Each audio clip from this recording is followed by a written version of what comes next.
বান্দারে আমি আল্লাহ না তোরে এত নিয়ামত দিয়া সুন্দর করে বানাইলাম। এই আসমান বানাইয়া কোরআনের কোথাও বলি নাই আসমান সুন্দর করে বানাইছি, জমিন বানাইয়া কোথাও বলি নাই জমিন সুন্দর করে বানাইছি, গোটা সৃষ্টি জগৎ বানাইয়া কোথাও বলি নাই সুন্দর করে বানাইছি।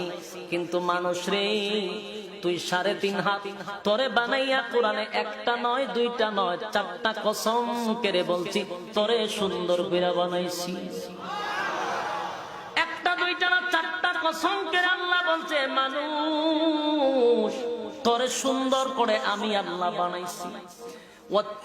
তিন ফলের কসম, জাইতুন ফলের কসম, তুরে সিনিনা সিনাই পর্বতের কসম, হাযাল বালাদিল আমিন পবিত্র মক্কা নগরীর কসম।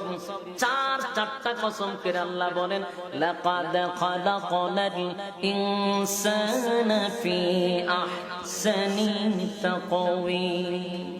4টা কসম করছে মালিক। 4টা কসম করে বলে আল্লাহ বলেন বান্দা তোরে সুন্দর করে বানাইছি। কেন সুন্দর করে বানাইলাম? একমাত্র গোলামি করবি আমি আল্লাহ, সেজদা দিবি আমি আল্লাহ রে। আমি আল্লাহ ছাড়া কারো কাছে মাথা নত করা যাবে না।